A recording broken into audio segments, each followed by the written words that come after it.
Rajahmundry press club లో PCC మాజీ అధ్యక్షులు CWC member Gidugu Rudraraju media ప్రతినిధుల సమావేశంలో మాట్లాడారు.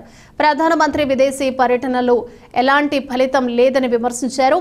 ప్రజాధనంతో విదేశీ పర్యటనలు చేసి ఇప్పటికీ ఏం సాధించారని ప్రశ్నించారు. ద్వైపాక్షిక ఒప్పందాలు ఏమైనా చేశారా, వాటి ఫలితాలు ఎంతవరకు వచ్చాయో వెల్లడించాలని విజ్ఞప్తి చేశారు. ఇప్పటి వరకు ప్రజలను మభ్యపెడుతూ పాలన చేస్తున్నారే తప్ప ప్రజా సంక్షేమం ఎక్కడా లేదన్నారు. కూటమి ప్రభుత్వం అధికారంలోకి వచ్చి నెలలు గడుస్తున్నా సూపర్ 6 హామీలు రాష్ట్రంలో నెరవేర్చే పనిలో ప్రభుత్వం ఇంకా చైతన్యవంతం కాలేదన్నారు. మహిళలకు ఉచిత బస్సు ప్రయాణం ఎక్కడని ఆయన ప్రశ్నించారు. పొరుగు రాష్ట్రాలు తెలంగాణ, కర్ణాటక రాష్ట్రాల్లో అమలు చేస్తున్నారని ఉదహరించారు. వైసీపీ పార్టీలో ఉన్నవారు కూడా మా సోదరులే, వారు ఎప్పుడు పార్టీలోకి వచ్చి చేరతామన్నా ఘనంగానే స్వాగతం పలుకుతామని సూచనప్రాయంగా తెలియజేశారు. ఈ సమావేశంలో కాంగ్రెస్ నాయకులు టీకే విశ్వేశ్వరరెడ్డి, బాలేపల్లి మురళీధర్, బోడా వెంకట్, అబ్దుల్లా షరీఫ్ తదితరులు పాల్గొన్నారు. గ్రామ సభల్లో స్థానిక సమస్యలన్నిటి మీద కూడా ప్రభుత్వాన్ని నిలదీయాలి. నిన్న దాని దగ్గరికి ఒక అధికారి వచ్చారు. గతంలో ఒక పార్టీ నాయకుడు కలిస్తే సరిపోయింది సార్, ఇప్పుడు 3 పార్టీ నాయకులను చూసుకోవాల్సి వస్తుంది సార్ అని చెప్పాడు. వీళ్ళు ఫోన్ చేస్తున్నారు, వాళ్ళు ఫోన్ చేస్తున్నారు, వాళ్ళు ఫోన్ చేస్తున్నారు. అడ్మినిస్ట్రేషన్ అయోమయంలో ఉంది. రాష్ట్రంలో 16 మంది ఐపీఎస్ ఆఫీసర్లను కూర్చోబెట్టి జీతం ఇస్తున్నారు. ప్రభుత్వంలో ఏదైనా జరిగి ఉండొచ్చు, వాళ్ళలో ఏదైనా తప్పులు జరిగి ఉండొచ్చు, కూర్చోబెట్టి జీతం ఇవ్వడం ఏంటి? గత ప్రభుత్వంలో ఎవరైనా అధికారులు సరిగ్గా ప్రవర్తించలేదు అంటే రూల్ ప్రకారం వాళ్ళ మీద చర్యలు తీసుకోవాలి. పొద్దున్న వచ్చి రిపోర్ట్ చేయండి, సాయంత్రం వరకు సంతకం పెట్టండి, మీరు కూర్చుని వెళ్ళండి, జీతాలు ఇవ్వండి, ఎందుకు ఇది? అదేవిధంగా ఐఏఎస్ ఆఫీసర్లు ఉన్నారు. సో ఈ ఐఏఎస్లు, ఐపీఎస్లు అధికార యంత్రాంగం మీద it's a government is a continuous process. వాళ్ళు మనం ఉన్నా, ఇంకొకరున్నా ఉంటారు. వాళ్ళు ఏదైనా ఎక్సెస్ బిహేవ్ చేసినట్టు అనిపిస్తే వాళ్ళ కోడ్ ఆఫ్ కండక్ట్ ఉంటుంది. As per the union public service commission వాళ్ళ దగ్గర రూల్ బుక్ ఉంటుంది. దాని ప్రకారం చర్యలు తీసుకోండి.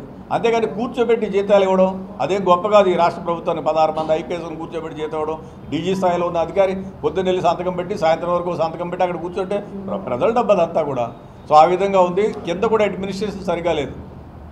ఒక్కొక్కరు కూడా కింద మండలాల వరకు ఎండిఓలు కానీ, ఎంఆర్ఓల వ్యవస్థ కానీ మనం చూస్తున్నాం. ఫైల్స్ కాలిపోవడం, ధవళేశ్వరంలో ఫైల్స్ కాల్ చేశారు, చిత్తూరులో ఫైల్స్ కాల్ చేశారు, కాళహస్తిలో ఫైల్స్ కాల్ చేశారు. ఏంటి ఫైల్స్ కాల్ చేయడం ఏంటి? ఎందుకు మీరు ఇప్పటివరకు ఏమి చేయలేకపోతున్నారు? దోషులు పట్టుకోలేకపోతున్నారు?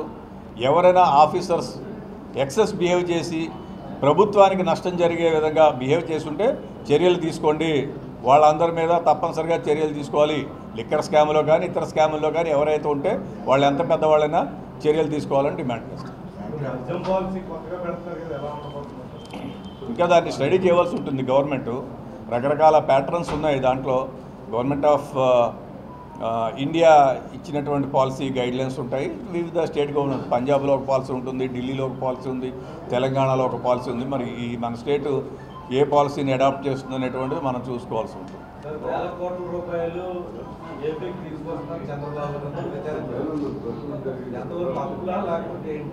ప్రచారం మీరే చెప్పారు. దాన్ని ఇప్పటివరకు ఎక్కడ రూపాయి వచ్చిన దాఖలా నాకు కనపడలేదు. ఫైనాన్స్ మంత్రి గారు బడ్జెట్కి సంబంధించిన అంశం మీద మాట్లాడినప్పుడు ఒక్క పోలవరంలోనే డబ్బులు శాంక్షన్ చేశారు 15,000 కోట్లని. దాంట్లో ఏమి యాడ్ చేశారంటే మనం వెర్బల్గా లైన్ టు లైన్ ఫాలో అయితే వివిధ ఏజెన్సీల ద్వారా రాష్ట్ర ప్రభుత్వానికి సమకూర్చబడుతుంది అని చెప్పారు. సో నాకున్నటువంటి ఇన్ఫర్మేషన్ ప్రకారం it maybe from various sources, world bank నుంచి కానీ, ఇతర బ్యాంక్స్ నుంచి కానీ, దేని నుంచైనా ఫైనాన్షియల్ ఇన్స్టిట్యూషన్స్ నుంచి కానీ అప్పుల కిందని భావిస్తున్నాను.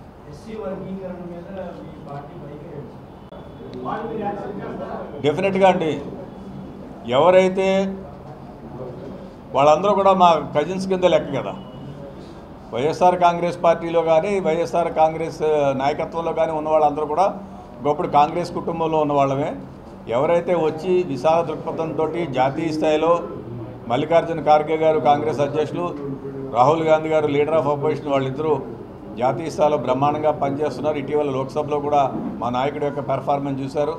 సో వచ్చేటువంటి త్వరలో జరగబోయేటువంటి హర్యానాలో కాంగ్రెస్ పార్టీ స్వీప్ చేయబోతోంది, మహారాష్ట్రలో కాంగ్రెస్ పార్టీ స్వీప్ చేయబోతోంది, జార్ఖండ్లో అలయన్స్ స్వీప్ చేయబోతోంది. సో డెఫినెట్గా దాని తర్వాత కూడా మూడ్ ఆఫ్ ది నేషన్ మారుతుంది.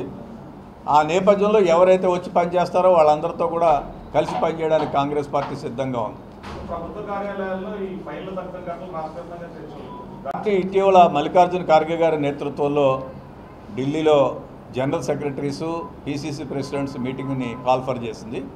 దానికి సంబంధించి ఒక వర్కింగ్ గ్రూప్ను దాన్ని ఏర్పాటు చేస్తున్నారు. సో వాళ్ళు అన్ని స్టేట్లు తిరిగి అక్కడ ఉన్నటువంటి స్థానిక పరిస్థితులను బట్టి వాళ్ళ రిపోర్ట్ తీసుకుంటారు. పిసిసి ప్రెసిడెంట్తో మాట్లాడి ఎక్కడైతే అధికారం ఉందో అక్కడ ముఖ్యమంత్రులతో